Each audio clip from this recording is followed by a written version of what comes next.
고음 불가라는 코미디가 있었어요. 고음 불가. 그래서 노래 부르다가 저음, 중저음을 잘 부르다 그 친구가 키가 조그만 친구인데 고음만 나오면 툭 터뜨려가지고 한송을 부르는데 제가 목이 약해서 그 생각이 그 고음들을 참 잘 내시네요. 너무 무리하지 마십시오. 자, 오늘 사도행전 28장 1절부터 10절을 본문으로 삼아서 고난의 직분이라는 말씀을 전할 때 저 여러분들 모두에게 은혜와 또한 위로가 되는 시간이 되길 바랍니다. 직분이 여러 가지가 있습니다. 목사의 직분이 있죠. 장로의 직분이 있습니다. 권사의 직분이 있고 집사의 직분이 있고 주일학교 교사의 직분이 있고 옛날에는 주일학교 반사라고 그랬어요. 반사가 뭔가 했더니 반사, 친구가 약 올리면 반사, 그런 반사가 아니라 반쪽 교사라는 거예요. 반쪽 교사. 저도 대학 2학년 때 주일학교 반사를 했어요. 그때 고등학교 2학년 학생들을 제가 가르쳤는데 그 친구들이 지금 제 집사람보다 한 살이 더 많아요. 4살 차이 났는데 반사시키길래 제가 순종하는 마음으로 반사했습니다. 그래서 참 지금 생각해보면 그 열심히 어디서 났는지 여러분도 아시다시피 제가 멀리 학교 다녔잖아요. 태능에서 그 아침밥도 안 먹고 45번 기억이 나네요. 45번 태능 운수를 타고서 늦을까 노심초사하면서 종로에 오면은 종로에서 또 화곡동 가는 걸 또 갈아타야 돼요. 그러니까 서울의 동북에서 서울의 남서로 가니까 얼마나 걸리겠어요. 그래서 늦을 때도 있고 안 늦을 때도 있고 주일학교 애들과 같이 예배드리고 또 아이들 맡겨주신 대로 또 분반 공부라고 있잖아요. 분반 공부해서 말씀 전하고 또 끝나면 안 나온 애들 있으면 또 점심 먹고 애들 데리고 걔네 집 어디냐 해서 저기 신월동이고 어디고 이게 뭐 전도사 생활을 제가 그때 했던 것 같아요. 그때 주일학교 반사를 아주 열심히 했습니다. 반사의 직분도 있고 또한 성도의 직분도 있습니다. 근데 제가 우리 모두는 고난을 직분으로 가졌구나 그 생각을 하게 되었습니다. 말씀을 읽으면서 내가 이 말씀을 전해야겠다 이 생각을 했습니다. 바울의 생애와 그의 마지막 미션이 오늘 본문에 담겨 있는데 바울은 여러분들 잘 아시는 바와 같이 정통 바리새인 출신입니다. 바리새인 중에서 제일 크게 쓰임받은 사람은 사도 바울입니다. 예수님은 바리새인을 아주 싫어하셨잖아요. 그래서 바울도 맨 처음에는 예수님을 믿는 남녀를 잡아 죽이려고 일을 열심히 하다가 예수님을 만나고 돌이켰습니다. 그래서 이제 정통 바리새인 교육을 받았죠. 근데 교육은 아주 비싼 사교육을 아주 잘 받은 것 같아요. 가말리엘 문화에서 교육을 받은 정통 바리새인이라고 바울은 어떤 자부심을 가지고 있었던 것 같습니다. 그리고 그는 부유한 가정 출신입니다. 그렇지 않으면 가말리엘 문화에 들어가서 어떻게 교육받냐 말이에요. 수업료가 비싼데. 그리고 그가 예루살렘에서 폭동이 일어났잖아요. 그래서 그가 이제 로마 군대 천부장 루시아가 군사들을 이끌고 와서 그를 끌고 갈 때 계단에 올라가면서 내가 너에게 말할 수 있느냐? 그랬더니 루시아가 말하기를 루시아는 아마 그리스 사람이 모양이에요. 내가 그리스 말을 하느냐? 그러니까 바울은 그리스 말도 하니까 나는 이 돈을 많이 주고 자유를 얻었노라. 즉 로마 시민권을 얻었는데 그러니까 바울이 거기서 딱 말하죠. 나는 태어나면서부터다. 그러니까 바울의 부모가 이미 로마 시민권을 가지고 바울에게 주었던 것 같습니다. 그러니까 태어나면서부터 로마인 자유인이 되었던 거예요. 그러니까 그가 이제 채찍으로 치려고 하니까 뭐라고 했습니까? 너희가 로마 사람인 나를 죄를 정하지도 않고 빌립보 감옥에서 그랬잖아요. 로마 사람인 나를 죄도 정하지 않고 채찍으로 때렸느냐? 그랬더니 사람들이 그 듣고 막 겁을 냈다고 했습니다. 왜냐하면 로마 사람은 존귀한 존재인데 판결을 받지도 않고 채찍으로 막 때렸으니 그거 어떡하겠어요. 그러니까 이처럼 바울은 이런 배경을 가지고 있었고 또한 생업으로는 어떤 일을 하고 있었죠? 천막을 깁는 일, 천막 만드는 일을 하고 있었다. 이거 우리가 성경을 통해서 알 수 있습니다. 그의 성격적인 특성은 무엇이냐? 좀 외골수적인 면이 있었어요. 나중에 많이 바뀌는 걸 볼 수 있습니다.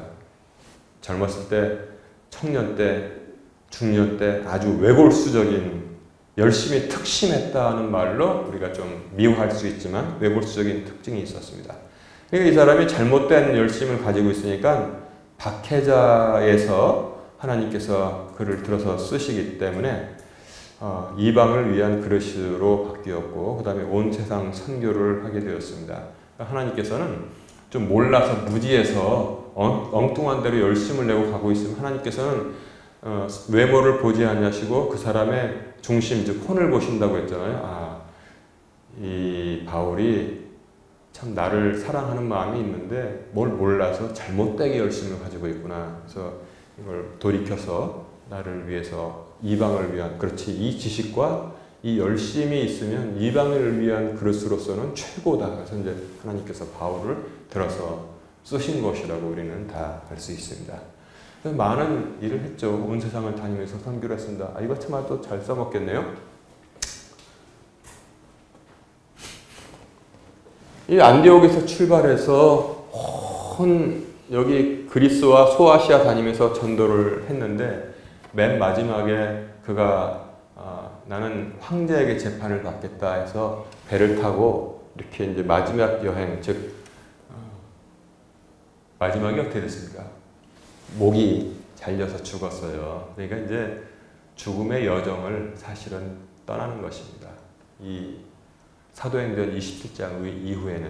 근데 죽음의 여정을 이제 쭉 배를 타고 이제 이렇게 가는데 여기서 아주 큰 풍랑을 만나가지고 이리저리로 옛날 성경에는 유라굴로라는 큰 풍랑이라고 그랬잖아요. 근데 정확한 이름은 유로클로돈이라는 지중해에서 부는 그런 그 폭풍우가 있나 봐요. 우리가 이 동아시아, 그 동남아시아 지역에 부는 큰 여름에 큰 바람이 있잖아요. 그걸 뭐라고 합니까? 태풍, 클 태자에서 바람풍이 태풍이라고 그러잖아요. 근데 이제 외국에 나가면 서양 사람들이 다 타이푼 그럽니다. 그러니까 그 일본 사람들이 그걸 제일 먼저 그 이름을 지어가지고 태풍이 타이푼이잖아요. 타이푼. 그래서 이제 그 사람들도 이렇게 타이푼 부릅니다. 유로클로돈을 만나서 죽을 고생을 다 한 거예요. 나중에 이제 어디, 여기 로마가 있지 않습니까? 여기 로마, 이탈리아 반도 있고, 여기, 시실리 섬이 있잖아요? 여기 마피아 많이 나오는데, 여기 시실리 섬. 대부 영화 보면 시실리 섬이 배경이잖아요? 여기 밑에 멜리데라는 섬이 있는데, 거기에 이제, 가게 됩니다. 자, 이제 어떻게 됐냐면, 첫 번째는 뭐냐면, 27장 13절 이하에 보면 폭풍우를 만났어요. 그래서 그냥 뱃머리가 깨지고, 며칠 동안을 먹지도 못하고 해도 달도 보지 못해가지고 살 소망이 거의 없어졌다고 바울이 말하고 있습니다. 그 다음에 이제 그 죽음의 위협도 넘겼죠. 왜냐하면 그 배가 깨지고 난리가 나니까 바다에 뛰어드는 사람도 있을 것이고 하니까 그 당시 바울을 호송하던 호송대의 대장은 백부장 율리오라는 사람이었습니다. 율리오라는 사람이었는데 그 군사들을 여러 명 데리고 이제 죄수들을 이렇게 감시하면서 갔겠죠. 그러니까 죄수들은 군사들은 책임이 있잖아요. 죄수들이 도망가면 자기 목숨으로 바꾸든지 아니면 이제 감옥에 가야 되니까 백부장 율리오에게 건의를 합니다. 백부장님, 이거 큰일 났습니다. 죄수들이 혼란할 틈을 타서 도망갈 수도 있으니까 이 배에서 우리가 다 죽입시다. 그럼 나중에 보고할 때 죄수들이 탈출할 수 있는 여건이 생겨서 우리가 다 그냥 죽였습니다. 그러면 잘했다 할 수 있습니다.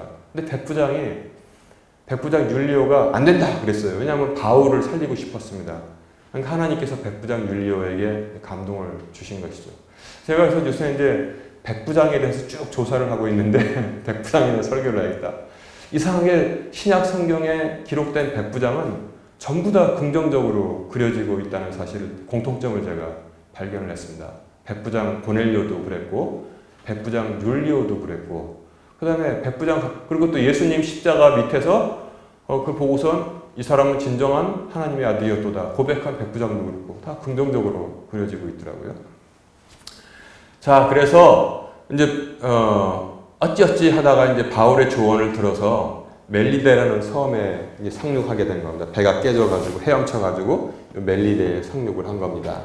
자, 그런데 거기에 이제 그 미개한 사람들이 살고 있었는데 그때 비도 오고 막 습하고 춥고 하니까 불을 지폈어요. 불 좀 쬐려고. 그러니까 불을 지피니까 이제 바울이 거기 나뭇가지 장작 좀 집어가지고 던졌는데 그 불 위에다가 놨는데 거기 뱀이 독사가 한 마리 들어가 있단 말이에요. 그러니까 바울도 보면서 그 뱀이 아마 그 나무 가지 속에 쑥쑥 있는데 들어가지고 그 나무 저기 뜨거운 불 위에다가 딱 얹으니까 젖은 가지는 막 연기 나잖아요. 그러니까 뱀이 이제 뜨거우니까 나와가지고 바울의 손을 꽉 물어버린 말입니다. 화가 나가지고.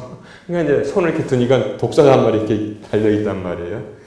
그러니까, 이게 이제 오늘 본문 말씀이죠. 그러니까 섬 사람들이 뭐라고 했냐면은, 야, 저 사람은 분명히 살인자다.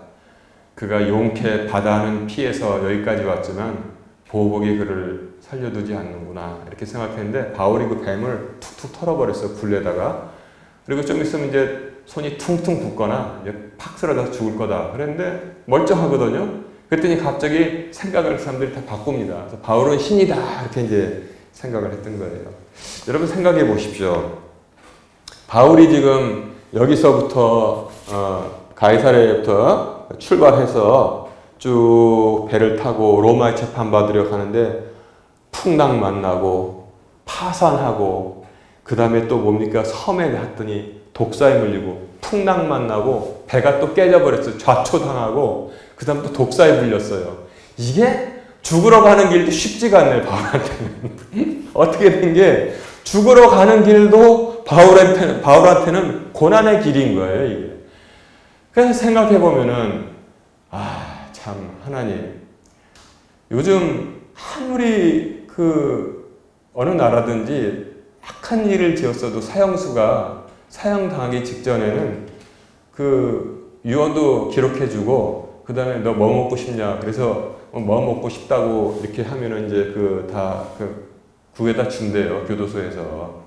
그래서, 예전에 그런 사진을 본 적이 있어요. 사형수들이 마지막으로 먹고 싶어 했던 음식들 사진으로 쭉 올리더라고요. 그러니까 보니까 뭐 어떤 사람은 뭐도 먹고 뭐 빵하고 뭐 옥수수 빵도 먹고 싶고 뭐 어떤 사람은 뭐도 먹고 싶고 고기도 통닭도 먹고 싶고 쭉인데 그거 보면서 참 사람의 생명이라는 게 이렇게 참 보잘것없구나 생각했는데 어지간한 나라에서는 다 그렇게 사형수들을 대접해 주는데 저는 바울이 지금 로마로 가는 길도 폭풍 만나 그 다음에 파선돼 그 다음에 또 독사에까지 물려 이렇게 행하신 것을 보고 조금 우리가 이제 더 깊이 하나님의 뜻을 알 필요가 있다 이렇게 생각을 합니다. 자, 제가 말씀드린 고난의 직분을 우리가 생각을 해봐야 됩니다. 그리스도께서 고난의 직분을 그대로 잘 감당한 분이다 이렇게 성경은 말씀하고 있습니다.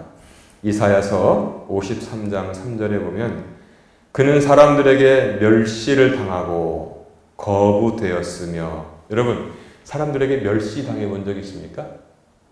동창회에 가서 멸시 당한 적 있어요? 없어요. 보통 사람들은 무슨 어디에 가서 멸시를 왜 당합니까? 멸시를 당해요? 그 다음에 거부되었으며 식당에 들어가려고 그러는데 아줌마 들어오지 마세요. 커피숍 들어가려고 하는데 아줌마 들어오지 마세요. 딱 그렇게 한 적이 있어요? 거부되었으며 슬픔의 사람이요 항상 슬퍼요. 고통을 잘 아는 자라. 왜? 삶이 고통스러우니까 고난의 길을 많이 갔으니까 사람들에게 멸시를 당하고 거부되었으며 슬픔의 사람이요 고통을 잘 아는 자라.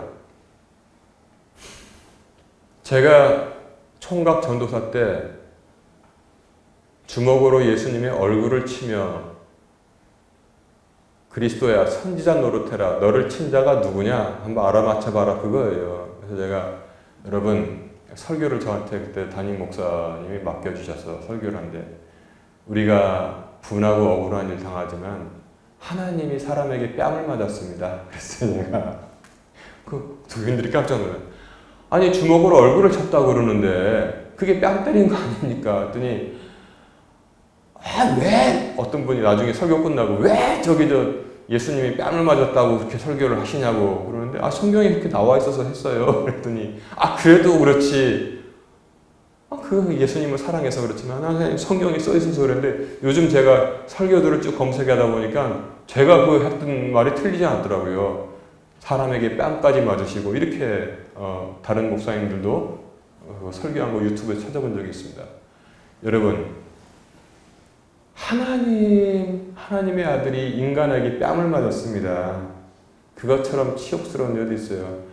만약에 예수님이 성격이 뭐 했으면 당장 천사 12군다 보내가지고 이 땅덩어리 불덩어리 다 만들었을 것입니다. 그러나 그는 털 깎는 자의 양처럼 잠잠하고 아무 말도 하지 않았다고 했습니다. 이것에 대해서 베드로전서 2장 21절은 더 잘 설명해 주고 있습니다. 베드로전서 2장 21절은 참으로 너희가 심지어 그 일을 위해 부르심을 받았나니 어이쿠 이제 큰일 났습니다. 베드로전서 2장 21절 보니까 우리가 심지어 그 일을 위해 부르심을 받았다고. 우리의 소명은 뭐냐면 고난의 직분을 소명을 받았다고 지금 말하는 거예요. 다 같이 웁시다 불어요. 아이고 참 이렇게 내 주를 가까이 하게 하면 정말 십자가 고난이구나. 베드로전서 2장 21절에 이렇게 딱 말씀하고 있습니다. 참으로 너희가 심지어 그 일을 위해 부르심을 받았나니 그리스도께서도 우리를 위해 고난을 당하심으로 우리에게 본을 남기사 그랬습니다. 주님께서 우리에게 본을 남겨주셨다고 했습니다. 본 딴다 그러죠. 본 딴다. 요즘 애들은 본이 뭔지 모를 거예요. 본 딴다는 게. 저는 그래도 알아요.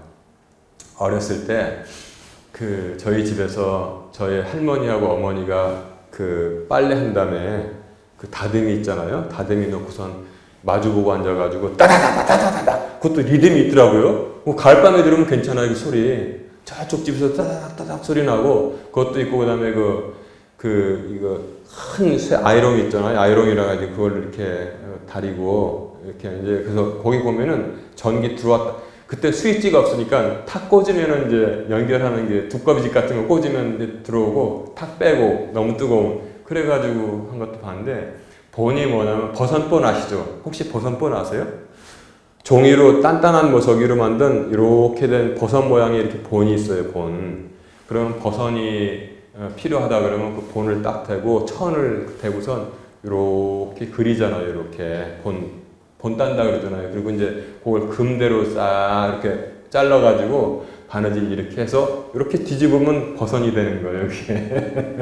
그게 본입니다. 본. 그리고 이제 포목전 같은 데 가면 이렇게 저고리 같은 거 이렇게 각 길이별로 본이 있어서 이렇게 그려가지고 이제 이렇게 저는 어렸을 때 이렇게 봤단 말이에요. 그러니까 이제 본 딴다는 게 저거구나. 근데 그리스도께서 고난의 본을 우리에게 주셨다고 그랬어요. 그러니까 베드로전서 2장 21절에 참으로 너희가 심지어 그 일을 위해 부르심을 받았나니 그리스도께서도 우리를 위해 고난을 당하심으로 우리에게 본을 남기사 본을 남겼다고 이렇게 말씀하고 있습니다. 그 다음에 사도행전 17장 3절에 보면은 그리스도께서 반드시는 뭐냐면 반드시 해야 될 직분을 말씀하고 있는 겁니다. 반드시 고난을 받고 죽은 자들로부터 다시 일어났어야 함을 설명하고 주장하며 또 내가 너희에게 선포하는 이 예수님이 그리스도시라 이렇게 바울이 전했어요. 그리스도는 고난의 직분이 있는 거예요. 피할 수 없는 고난의 직분. 반드시예요. 반드시 고난을 받고 죽은 자들로부터 다시 일어났어야 한다. 그러니까 주님께서 뭐래요? 올리브산에서 기도하실 때 아버지여 할만하시거든 이 고난의 직분, 이 고난의 잔을 내게서 옮기시옵소서. 그러나 내 뜻대로 마옵시고 아버지의 뜻대로 하시옵소서. 그 직분 하기 싫은 직분이에요. 그런데 하기 싫지만 해야 돼요. 난 개인적으로 하나님 나 이 직분 하기 쉽지 않습니다. 그런데 나는 하기 싫은데 내 뜻대로 마옵시고 아버지 뜻대로 하시옵소서. 이대로만 따라서 본 딴다고 그랬잖아요. 제가 보선도 이대로만 기도하시면 여러분 잘 감당할 수 있습니다. 하나님, 나 이 직분 이거 하기 싫습니다. 정말 싫어요. 그런데 아버지 뜻대로 하시옵소서. 그러면 선한 결과가 있을 것으로 믿습니다. 이게 다 성경이 우리에게 알려주시는 것입니다. 그러니까 제가 원래 찬송 25장은 면류관 벗어서 예배 시작할 때 보통 부르는데 그 순서가 뭐가 상관입니까? 제가 예배 후에 결단 찬송으로 넣은 이유가 뭐냐면 거기 가사에 고난의 신비 알고자 늘 흠모하도다. 고난의 신비가 들어있고 직분의 신비가 들어있는 거예요. 그래서 제가 이렇게 정했습니다. 그리스도는 반드시 그 직분을 감당해야 됐고, 두 번째 바울을 한번 보고 우리를 보면은 오늘 본문에서도 바울이 얼마나 고난받았어요. 그 로마로 가는 길까지 그냥 뭐 폭풍은 만나고 그 다음에 배가 깨져서 군사들이 백부장 설득해서 다 죽입시다. 우리 책임입니다. 죽음의 위협도 넘기고 그 다음에 섬에 가서 불 좀 쬐려고 했더니 독사가 꽉 물어버리고 이거 끝까지 고난의 길이었습니다. 근데 빌립보서 1장 29절에 이렇게 바울이 성도들에게 위로의 말을 전하고 있습니다. 그리스도를 믿는 것뿐 아니라 그분으로 인해 고난 당하는 것도 주께서 그분을 대신해서 너희에게 주셨나니 그랬어요. 고난 당하는 것도 주께서 그분을 대신해서 너희에게 주셨다고 했습니다. 그래서 고난의 직분을 우리가 다 감당하는데요. 왜 그러냐? 하나님의 위대한 뜻이 있기 때문에 그렇습니다. 하나님의 위대한 뜻. 두 번째, 다른 고난당한 자들에게 위로가 되기 때문에 그래요. 다른 고난당한 자들에게. 옛날에 제가 알던 그 후배가 아버지가 6.25 때 전투기에 몰고 나가서 많은 공을 세웠나 봐요. 그러니까 이제 저한테 우리 아빠는 무공훈장도 받았어. 이제 자기 아버지에 대한 그 자부심이 대단해요. 근데 그 당시에 이제 그 아버지가 이제 전역해서 이제 대한항공에서 근무하고 있었는데 우리 아빠는 무공훈장도 있다. 뭐 이제 그렇게 그래? 이러이러한 공을 세워가지고 무공훈장 받았다고 합니다. 저는 사실 그 말 들으면서 남자가 무공훈장을 받는다는 거에 대해서 대단히 부러웠어요. 전 전쟁 나가고 싶지 않습니다. 전쟁 나가고 싶지 않은데 무공훈장은 참 부럽더라고요. 그거 내가 받았으면 얼마나 내가 애들한테 이렇게 자랑할까. 무공훈장. 근데 말입니다. 우리들에게 하나님께서 어떠한 훈장을 주시기 위해서 고난을 주셨다는 사실을 여러분 꼭 기억하시기 바랍니다. 우리가 맹숭맹숭 믿다가 곱게 늙어서 곱게 나는 진자리 마른 자리 다 골라가고 진 땅은 밟아본 적도 없어 해가지고 근데 어떻게 예수의 복음 믿어가지고 전도도 내 낯이 있으니까 안 해. 헌금도 아까워. 내가 먹고 살아야지. 그거 이제 그렇게 그냥 정말 경제적으로 신앙생활에서 이제 아버지께로 갔어요. 그 사람에게 구원받은 거 외에 어떠한 훈장이 있겠습니까? 아무것도 없는 거예요. 아무것도 없어요. 근데 그래마 참 감사하게 구원받은 겁니다. 그래도 그 사람은 대성공한 거죠.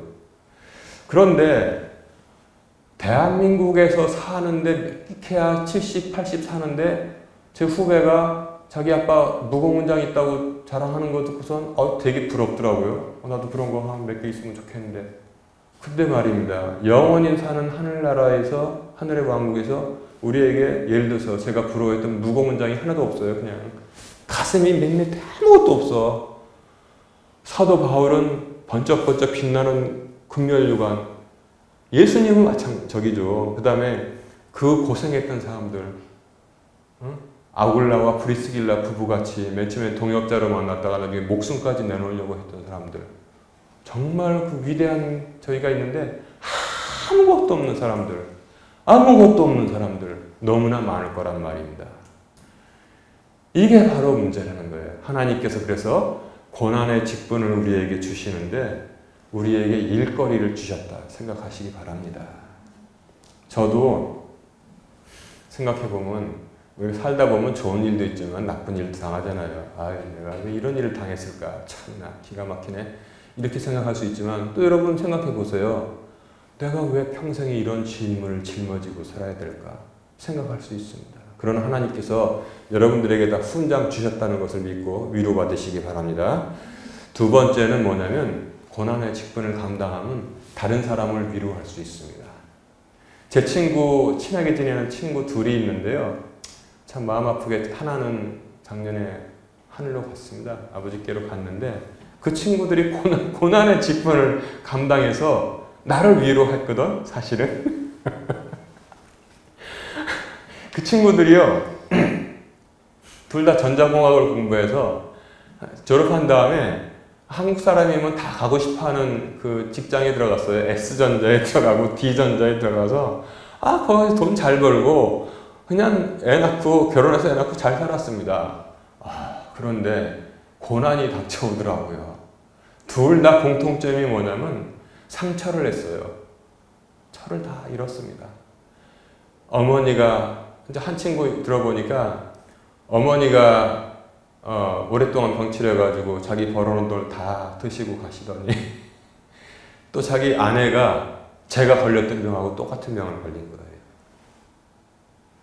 이게 커져가지고 누르니까 아픈데 이 가정주부들은 어떻게 하든지 빨리 해가지고 아파트를 하나 더 살라고 맨날 진통제만 먹고 있다가 나중에 너무 이 폭이 커져서 모든 데를 다 누르니까 이제 사람이 인사불성돼서 병원에 가서 MRI 찍어보니까 세상이 이만한 게 있더래요. 빨리 수술해야 된다고. 그래서 이제 MRI 찍으려면 뭐지? 조형제. 나도 조형제 맞고 사나? 되게 희한한 경험을 제가 다 했어요. 조형제를 놨는데 조형제 민감한 사람이 있대요. 그래가지고 심장이 멎어버린 거예요. 근데 원래 조형제 놓는 데는 제가 다니는 병원에는 심장 저희가 다 준비되어 있던데 그거 해가지고 그 뇌사 상태가 됐습니다. 식물인간으로 또 남은 돈을 이제 그 아내가 다 드신 거예요. 다 들고 세상 갔습니다. 그 다음에 97년 IMF 오니까 그 다니던 X전자 어디 공장이 폐쇄가 되는 바람에 길거리로 나왔게 됐어요. 학교 다닐 때 저하고 둘이서 참 친했는데 우리 둘이 별명이 뭐냐면 막대기. 저도 알다시피 제가 고등학교 다닐 때 얼마나 마음이 병이 있었잖아요. 그 막대기 둘이서 가는 방향도 같아서 왔다 갔다 하면서 그래도 서로 위로하고 그렇게 했는데 제가 그 후에 아내가 죽었다는 말 듣고서 만났는데 너무 가슴이 아프더라고. 이놈이 이렇게 살이 쪄가지고 나왔어요. 왜 살이 쪘나 내가 속으로 생각해 보니까 이 인생의 짐이 얼마나 무거우면 그 막대기가 이렇게 돼가지고 나왔겠나. 애들 둘 키우는데 밥 해서 먹이고 맨 처음에 자기가 한 밥은 먹지도 않더래요. 맛없다고. 애들 둘을 하고 직장에서 쫓겨나가지고 근데 이제 가진 실력이 워낙 좋으니까 중소기업에 들어가서 자기가 대기업에서 배웠던 그거 팔아먹고 사는 거예요. 눈물겨운 친구야, 이 친구. 또 이 친구는 D전자에 들어가서 일본 연수까지 갔다 와서 거기서 신기술을 딱 본 거야, 자기가. 그래가지고 와가지고, 근데 이거 가지고 사업을 해야겠다. 회사 때려치고서 독립을 한 거예요. 옛날에 여러분 그 은행이나 어디 갈 땐 쇠치기 싸움 많이 했잖아요. 응? 내가 먼저 갔다고 나 급하다고 막 그러다 쇠치기 한 사람 줄 서 있고, 은행에서도 병원에서도 그랬는데, 순서 부르는 그 시스템을 개발을 했어요.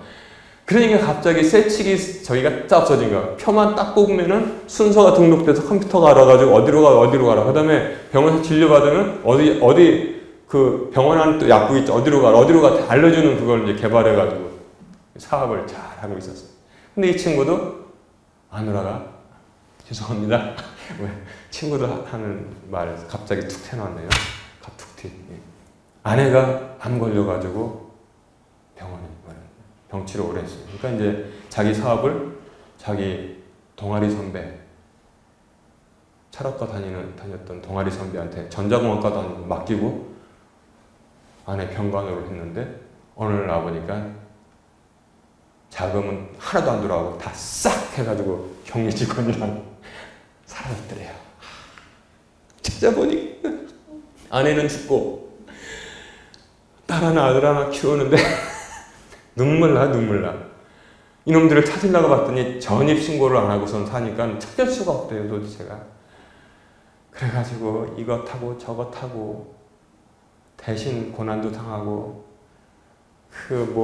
현장 나가서 일도 하고 그래가지고 조금 해가지고 이제 개인 택시를 하나 사가지고 매일 나가면 돈을 현금을 받아도 좀 살만하게 그 임대주택도 받았고 해가지고 이제 김 목사 이제 내가 조금 살만하게 됐다 했더니 또 그 친구가 암에 걸려가지고 세상을 떠났습니다. 눈물이 그냥 나요. 그 친구 생각하면. 근데 그 친구들이 고난의 직분을 감당하면서 저를 얼마나 위로했냐면, 야, 서울 가면 나 그 친구들만 만나지. 성공한 친구들은 어마어마하게 성공해가지고 나를 만날 시간도 없겠지만, 왜 그들을 만나냐면, 내가 고난당했잖아요. 위로가 되더라고요. 내가 고난당해서 쭉 하늘을 날아가고 있는데, 내 밑을, 나보다 고도가 낮은 것들을 이렇게 내려다보면, 에휴, 그래도 나는 상처는 안 당했지. 에휴, 그래도 나는 완전히 그냥 알몸으로 저렇게 되지는 않았지. 위로가 되는 거예요. 그 친구들이 직분을 감당하고 있는 거예요. 근데 나보다 좀 괜찮은 친구들은 나를 보면, 에휴, 그래도 나는 어디 가가지고 저렇게 막 그냥 어마어마한 싸움을 치르고 완전히 그냥 그렇게 되진 않았지. 다 자기 위에 있는 사람들을 위로하고 있는 중이다. 생각하는 겁니다. 난 여러분들 보고 위로받습니다. 아휴, 저 양반은 평생 남편이 돈 한 푼 안 갖다 줬다고 애만 만들어 놓고 그래도 나는 그래도 그렇진 않지. 위로받고 아휴, 양반 또 그냥 감당 못할 짐을 그냥 짊어지고 그냥 사선을 넘어서 아휴, 나는 그러진 않았지. 아휴, 또 어떤 양반 보면 평생을 그냥 자기 육신에 가지고 있는 짐, 아휴, 그래도 나는 그래도 그렇진 않지. 위로가 되는 거예요, 그게. 목사가 여러분들을 위로하는 것도 있지만, 여러분들도 아파받고 위로받잖아요. 저 양반은 머리 뚜껑 열어가면서 교회 건축하고선 저렇게 고난당하고, 또 사모까지 또 중병에 걸리고 부부간에 오늘 내일 하다가 간신히 살아서 지금 이렇게 목회하고 있지. 그리고 평지풍파 그냥 어마어마한 전쟁을 치르고 그래도 나는 그렇지 않지. 제가 여러분들을 위로하고 여러분들이 지금이 아니라 평소에 나를 위로하는 거예요. 내가 고난 어려운 일이 있을 때 있잖아요. 난 그래서 그 친구들 생각했습니다. 사실은 내가 자기 전에 문 닫고 들어가서 기도를 하지 않습니까? 옷방에 들어가서 속상할 때는 하나님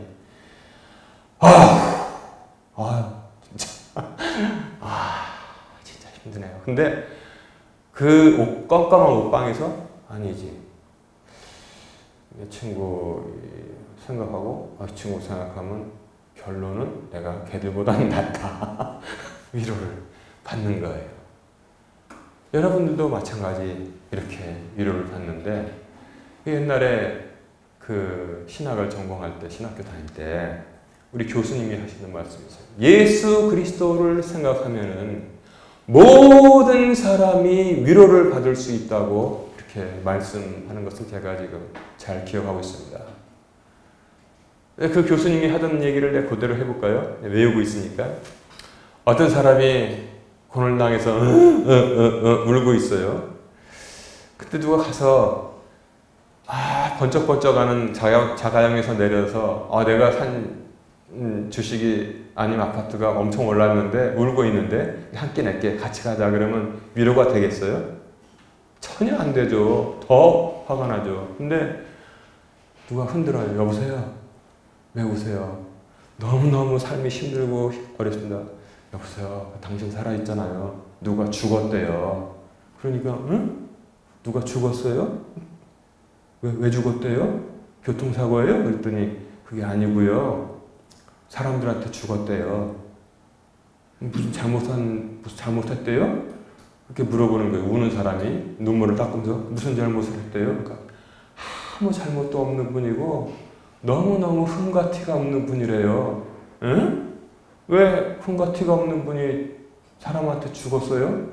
나보다 더 신세가 한심한 사람이 있네? 근데 그분이요, 원래는 하나님의 아들이래요. 하나님의 아들이 아무런 흠과 티가 없는 사람들한테 죽었대요. 난 누군지 모르지만 그 신세 참 박복하네.